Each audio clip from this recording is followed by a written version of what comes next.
Well, that's not a good sign when your hood is open. I'm at a Caterpillar dealer. It's been a while since I've been here. This is Cambridge, and it's raining today. It's supposed to stop tomorrow. The guy behind me, see in the mirror, is loading. I don't see the model number, but he has a drop side rail 4-axle RGM, and looks like it's a Peterbilt with the same massive flip box that what I have. And that's the most typical setup in Ontario, Canada, because we get almost 80,000 pounds on the back, on the rear 4 axles, and so everybody's running with 4 axles because, you know, they do all types of loads, right? It can be light today, then it can be heavy. I love these huge loaders. I hope soon I'll start moving stuff like this. So it is the same. Oh, it is the same? K37 1012. Okay. Just so you know. Okay, cool. Yeah, I just checked. I was having some issues with fuel restriction gauge over here, and but I thought maybe again they gave me a wrong filter, because if you put the VIN number of this truck in the system, it gives you the wrong fuel filter number. And I only discovered that after I got the truck, when I started having issues with the fuel filter being plugged in. And then I went online and I saw many people were complaining. Basically, Canworth puts in the wrong filter, not what Cummins recommends. And when you go on the Cummins website, it says, yeah, X15 Performance Series, this is the filter you need. You know, your water separator slash fuel filter. Be right back. I'm just gonna get some brake clean, clean off some of the fuel that's spilled. And so I just decided to check, because I cannot see that, and turns out on the actual fuel filter on the body there is a marker that says what the model name is. And I went to a small shop where I know they charge like 80 bucks an hour because, you know, it has all these sensors over there. I don't want to mess with it. I don't have that grape tool. I don't do this kind of stuff. So I went to a small shop. The guy says, oh, we booked until tomorrow. I said, I will pay you, just take off the filter and look inside and tell me which filter it is. If it's the wrong filter, just install mine. And they said, we're too busy. And so I went because I'm waiting for rate confirmation. I'm waiting for a rate confirmation for a load I'm booking, and it's going to be 98,000 pounds. And it's been a while since I checked my tires. And remember, I had the issue with alignment, right? The guy says you probably need to run more air in your tires. And so I went to Cal Tire over here and just took the truck only, because I need to load my Jeep on the trailer, and my buddy Steve cannot do that until tomorrow. And I thought, hey, while, you know, I can do this, so then tomorrow it'll be quicker. And so I just took the truck to check the tire pressure, and now I said I want 120 in the super singles. And then I checked the imprint on the sidewall of my drive tires, and turns out maximum pressure, maximum weight is with 120 PSI. And so I told the guy, I said, give me 120 on all tires. I'll give you that back. Okay. So do me a favor, turn the key to the on position, leave it for about 45 seconds, and then we'll start it, just so I can prime it. Yeah, because I have, there's a pump there. Correct. Okay. Yeah, I just want to make sure I can hear it, that's all.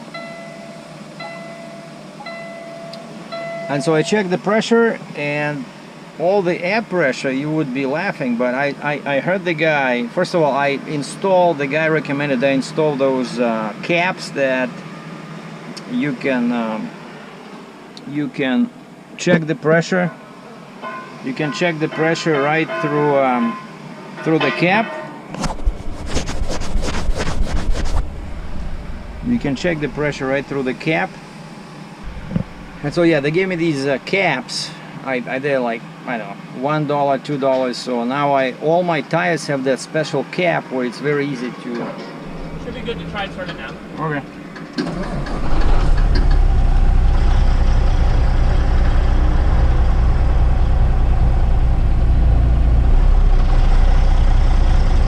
Yeah, no, it does this sometimes and then it improves, so it's good. Okay. Okay, just give me 2 more minutes, I'll be right back. I just want to go talk to my manager. Yeah. And I'll pay with a debit card. And so what's funny is that I sit in the truck and the guy is checking my pressure.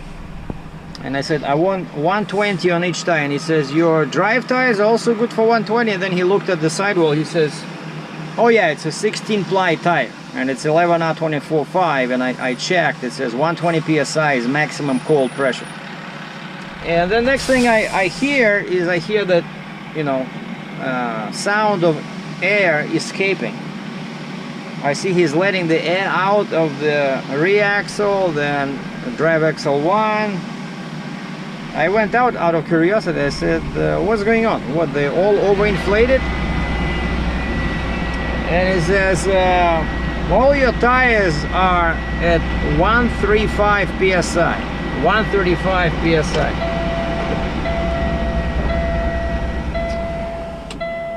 So noisy. What is this guy doing? Oh, I guess he's probably changing the tire on this. And imagine that tire probably weighs like 2,000 pounds. I don't know. So if that tire falls on your foot, you know, you're not gonna be walking for a very, very long time. So anyway, so it's a good thing that I checked, because, you know, last time I always make sure my tires are properly inflated, especially in winter, when, you know, because of the cold weather, they go down, right, in pressure. And I know I had 120 PSI and 110 in the back in winter, but of course now we have plus 21, which is what, 75 F. And so the guy says, he checked all tires and he says, yeah, all your tires were pretty much consistent at 135 PSI, which is way too much, you know, cold, because the rims are not actually designed for that pressure. Imagine that when you're driving down the road, if you're 135 cold, so it's going to be like 145, 150, and that's how you see people sitting on the side of the road with exploded tires. So it usually happens either in the summer, after winter, like this case. You see the weather gets warmer, your tire pressure goes through the roof, you don't check, you know. So it's a good thing I checked. And so now he made sure all my tires are 120. So I'm ready for this next load. Yep. Just hang up for like 5 more minutes. My manager's just making up a tiny little note. Sure. Thank you. I'll pay with a debit card. Sorry. I'll pay with a debit card, okay? Okay. If you can bring the debit machine, he should be able to, yes. Okay. Like in 5 minutes, kind of. All right. And so yeah, the next thing I wanted to do was to oh,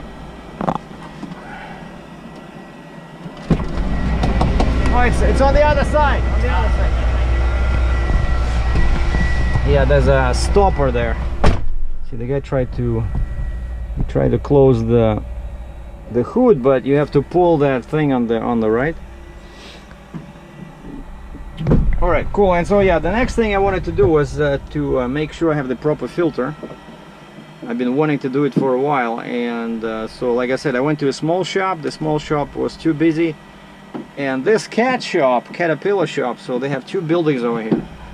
So that building used to be a truck repair, and then somehow they moved to this building. I think somebody else owned this building, and so now this became truck repair, and that became heavy equipment repair. See on the door, above the door, where it says heavy equipment service, so that's where they work with excavators, you know, loaders like this, stuff like this. I love this, you know, yellow iron, right?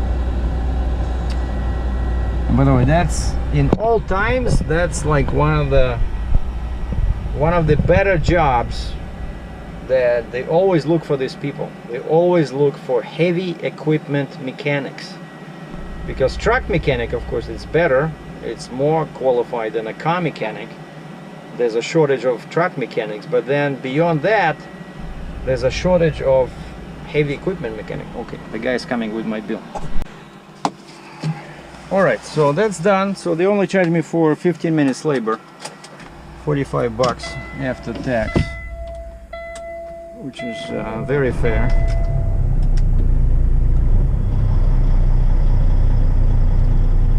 And so now the last thing I want to do is fill up, because I'm going to Eastern Canada hopefully tomorrow, and the fuel in the east is more expensive than in Ontario. Yeah, I love this stuff, you know. Of course, my favorite is excavators, because they're easy to load, but probably the easiest one is actually the easiest one to load is probably a loader, like a wheel loader.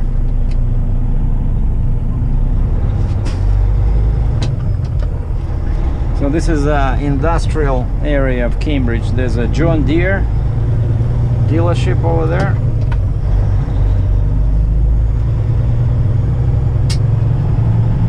So yeah, so now air pressure is good, we have the proper filter,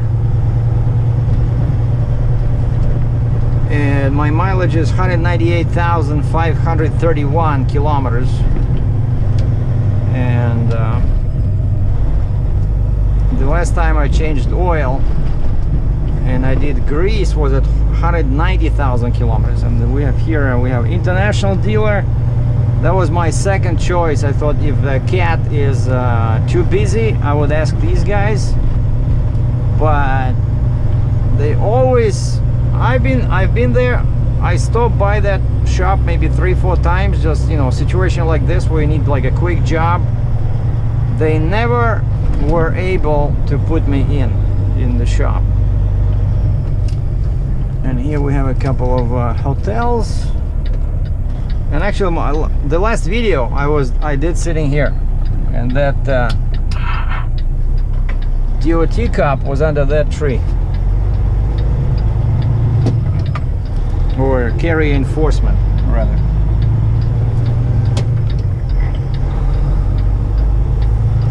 And this is Best Western, right where my trucking career began in 2005, because I came for, what do you call it?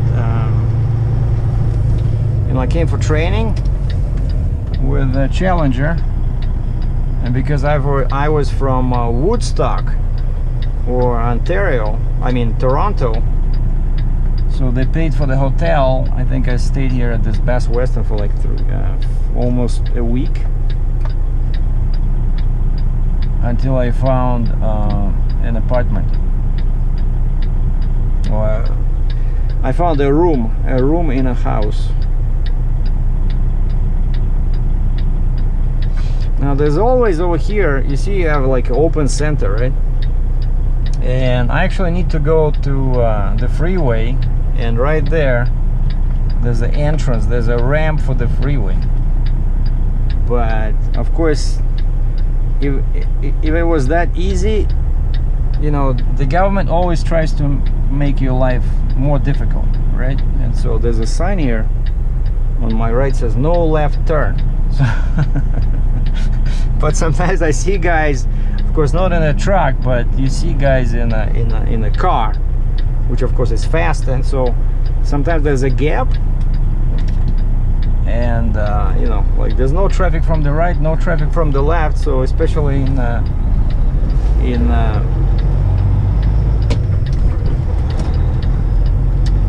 at night, let's say, when there's very little traffic, people just go through the middle and they go left, and they end up at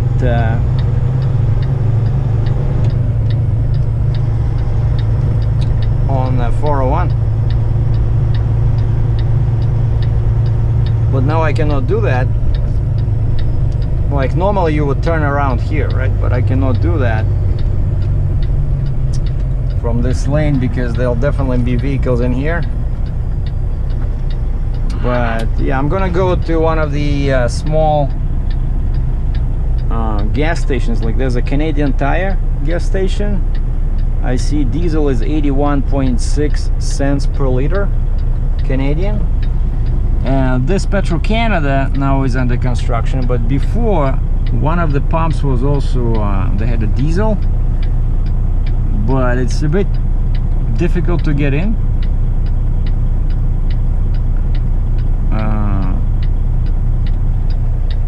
And then the exit is only this way, especially in a big semi-truck. And so I usually go to this Canadian Tire, but I found that the diesel quality and the Canadian Tire is not as good as at the Petro-Canada. And so I'm not going to this one. I'm going to Petro-Canada near my parking yard.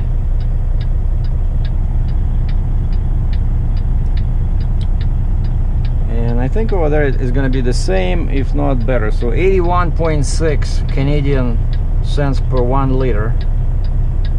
And if you're curious about US gallons, so there's 3.78 liters in 1 gallon. So and then to get to US dollars, you have to multiply by 0.73 because 1 US dollar is now 73 cents Canadian.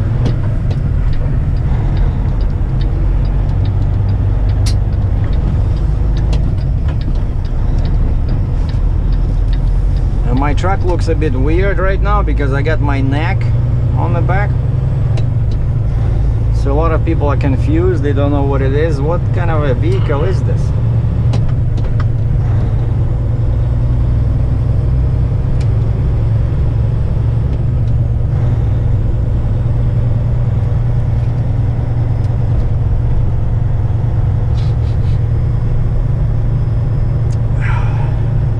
And yeah, I put a comment on my YouTube channel in the community section.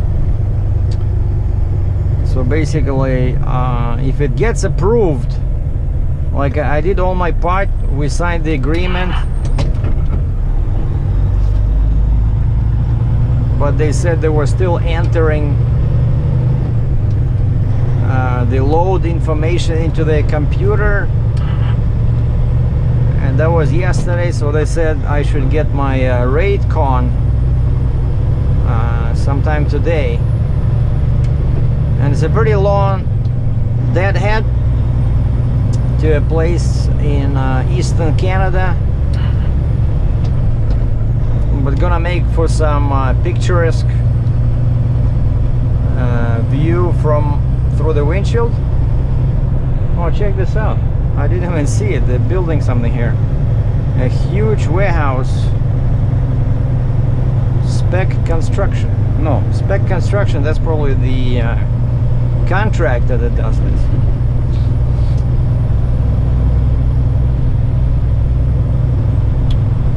And so yeah, and the first thing I did in the morning, actually, I came from the hotel, I went to my truck, got my dirty laundry and dropped it off at the wash and fold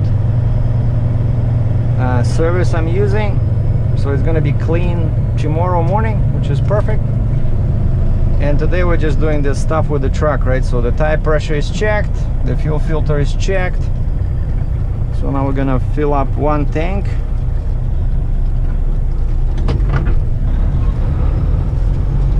And then go back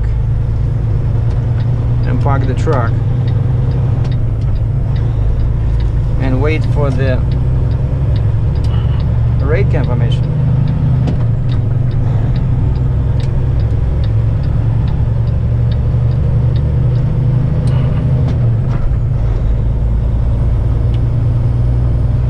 Oh, and so I can tell you, I can give you a general idea about the load. So it's going to be one of those tracks. I'll add the link to the older video I did before. You know how when you have a massive crane or an excavator and it has to go on like 5 or 6 or even 10 trucks,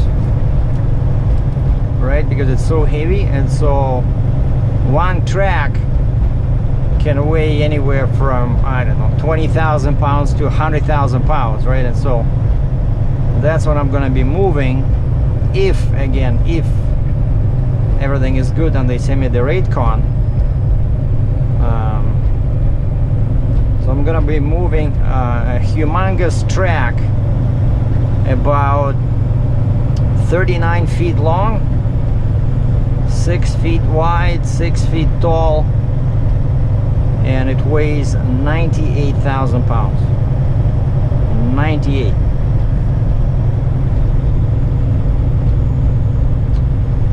And so the plan is tomorrow Steve will be available, and so with his crane, so he's gonna load the Jeep on the trailer.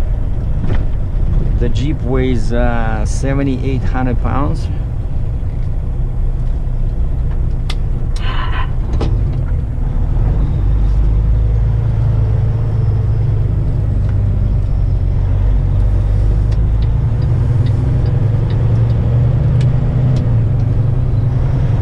So he can do that because he has actually 12-ton crane, but he says he's only paying for the crane to be certified for 10 tons, and to make sure he doesn't use it as a 12-ton crane, they make him use like a smaller thingy at the top there, which is only designed to handle 10 tons. Like short tons, or you know, American tons. And so he can do the Jeep no problem, but I'm not sure if he can lift the spreader, because you know the spreader is about 3,500 pounds, and then 2 axles, that's 6, so it's almost 10,000 pounds. And that's why I'm gonna leave him on the ground, and my neck is flipped, right? So all I need is load the Jeep. And why I need the Jeep with the 98,000 pounds is I would not need it if I was going to US, but still 98 actually, it's you know, because my trailer is pretty heavy, right?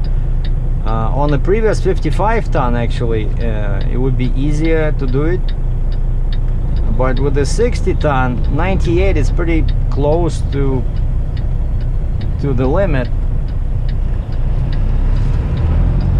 But the most important part is that I'll be going to Western Canada, and in Western Canada you definitely need more than 7 axles, right? Because as soon as I cross into Manitoba, I lose the pusher. I don't get any credit for the pusher axle, so it's like a basic 3-axle truck, steer and tandem drive, right? And 4 in the back, 7. So 7 axles is not enough in Western Canada for 98,000 pound load. So you need at least 8. So you need a single axle Jeep if you have a, you know, light trailer like a 50-ton or 55-ton. But for my trailer, tandem Jeep, because that's what I have, right? Tandem Jeep. And so we'll be running on 9 axles in Western Canada.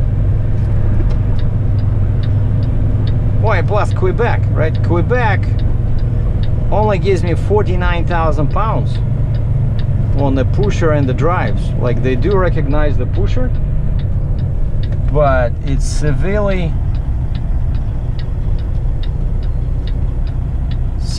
limited.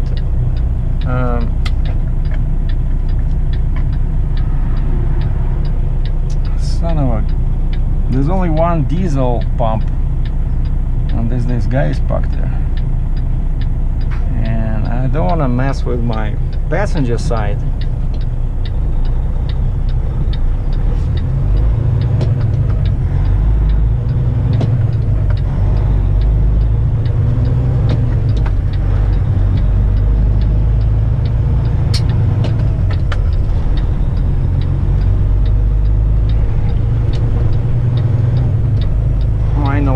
I'm gonna go to the right of the pump. This way I can fill up my driver's side.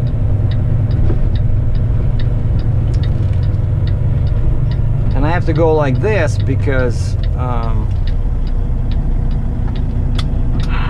I cannot make that turn over there.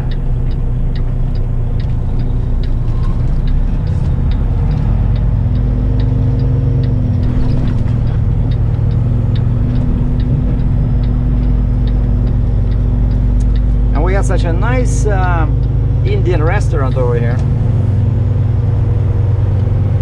Very nice food, you know. It was a husband and wife, and then the husband decided to go, like the wife was cooking, the husband was a waiter and cashier. And then I walk in one day and like I said, where's Sonny? His name was Sonny, S-U-N-N-Y, Sonny. And the wife says, oh, he started taking real estate classes. He wants to be in real estate. And I'm like, uh-oh. So he used to help the wife, right? But now he's not helping her. And so, and I was right. So after like 2 months,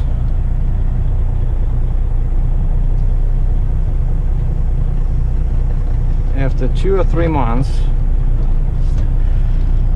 they closed down.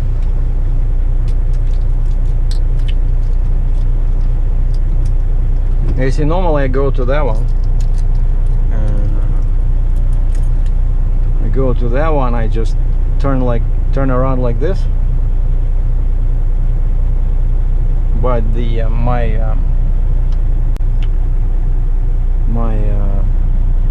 driver side tank is much easier to fuel than the passenger side tank. Like the location of the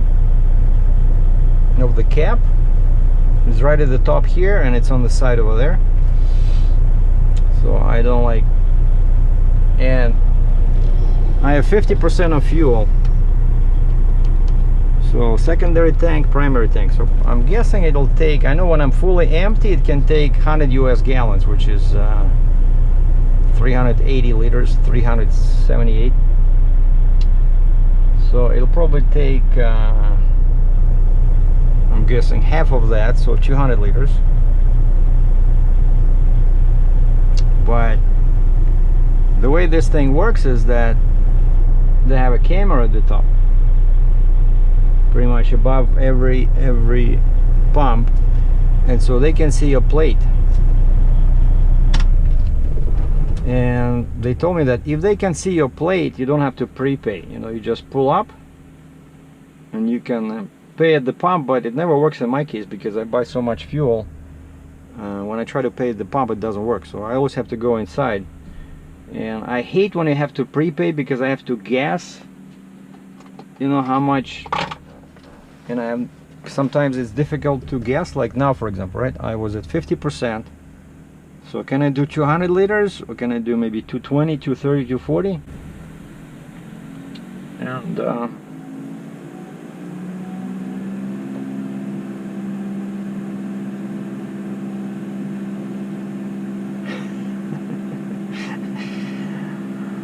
And yeah, I'm just looking at that girl. It's she's wearing a funny outfit.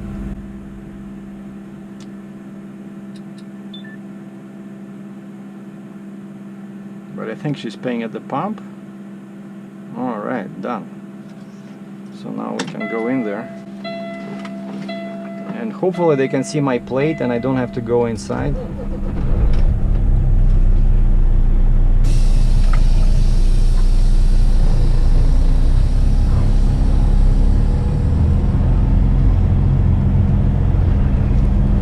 Oh yeah, they have a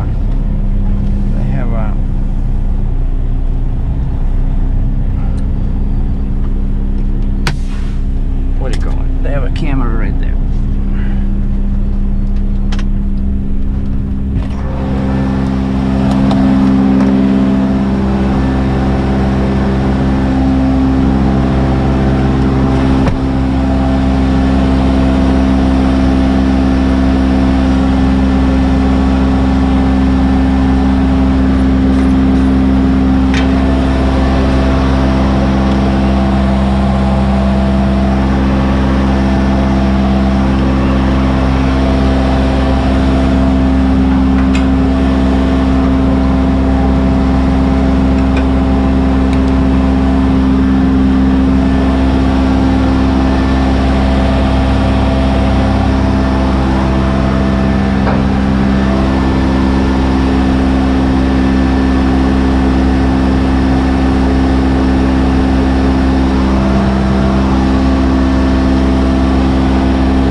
So we got 270 liters, 270.03.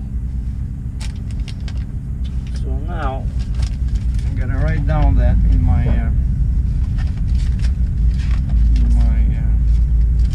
register with Ontario. Right, so it's all divided by states and provinces. Cambridge, last time I was here I got 219 liters and then 223. I guess I turn around, so now it's just 270.03 liters. And actually the price here is a bit higher than what I saw at the Canadian Tire, but I'm positive that this the fuel is better. What's the date? What's today's date? 28th. So May 28th, 2020. So June is just a couple of days away, and somebody sent me an email.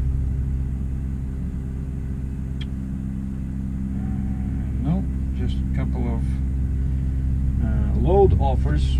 We're gonna check them out later. Before I forget, I gotta put this in my expense envelope.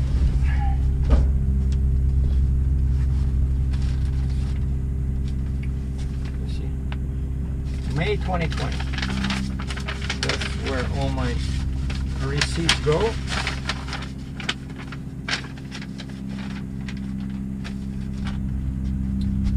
And then at the end of the month, or usually first day of the new month,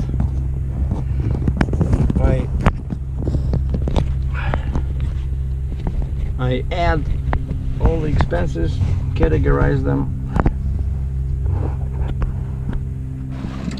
So what these guys are doing, they're doing some drilling,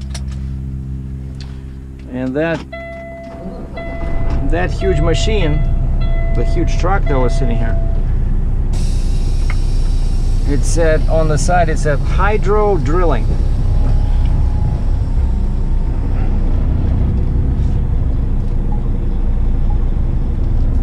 I'm guessing that has something to do with water.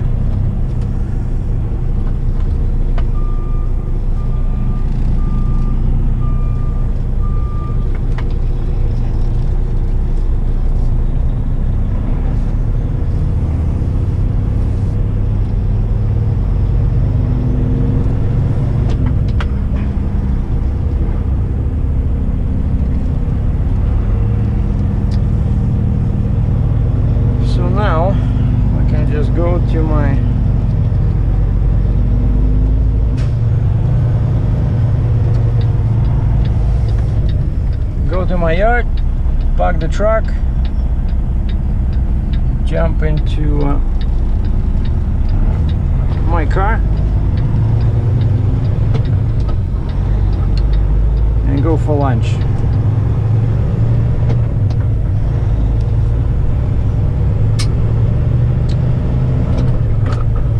And wait for the rate confirmation.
That's it.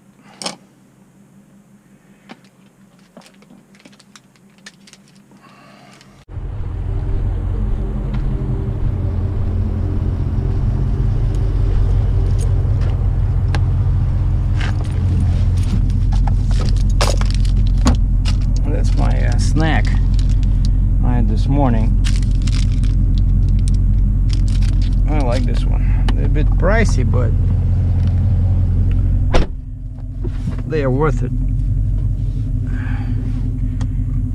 Alright, so and this is the new water I'm trying. Alkaline spring water.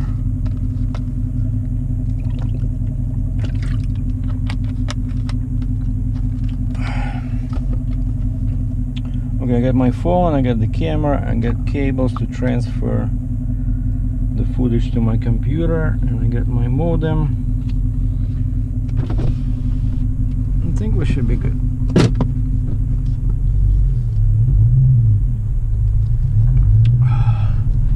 My Jeep is sitting over there.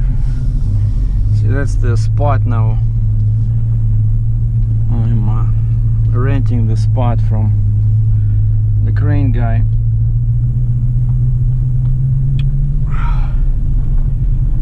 Because, you know, half of the loads don't require the Jeep, right?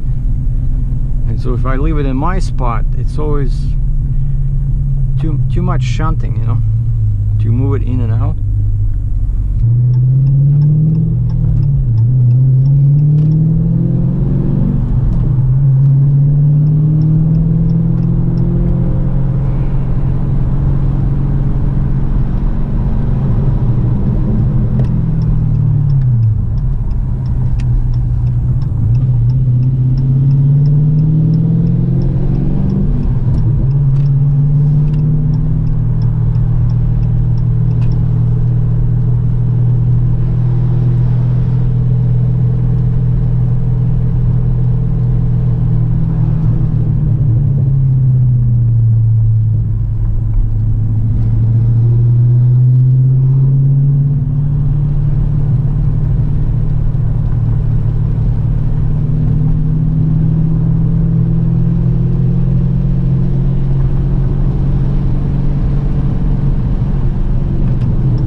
Yeah, this parkway has a slightly higher speed limit. It's 70 kilometers an hour, whereas normally it's 60 or even 50. And so I always like to go here. And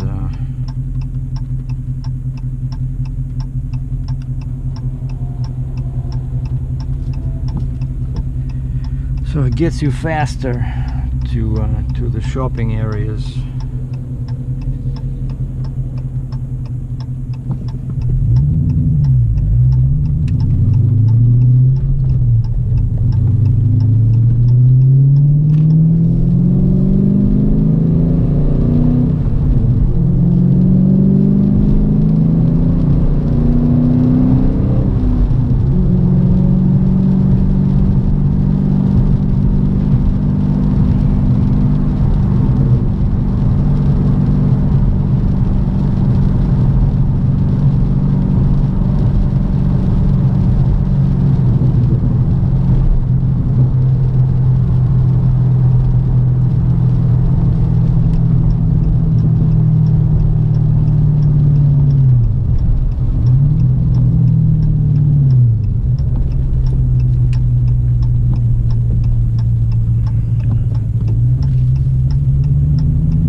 Chevy baby car.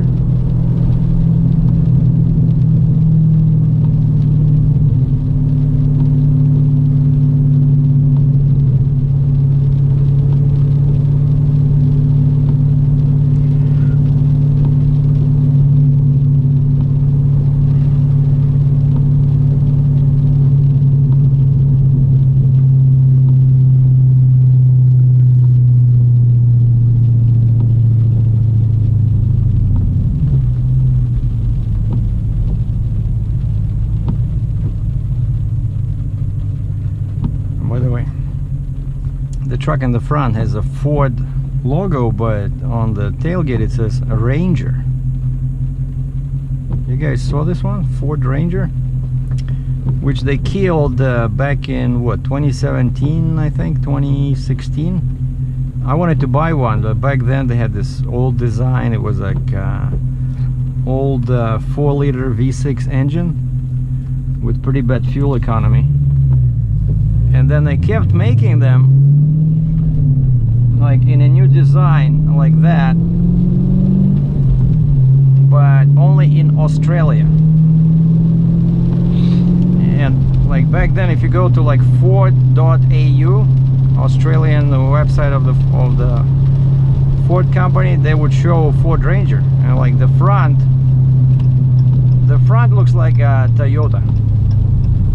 I'm not a very big fan, and the body is more narrow than the full-size Ford F-150.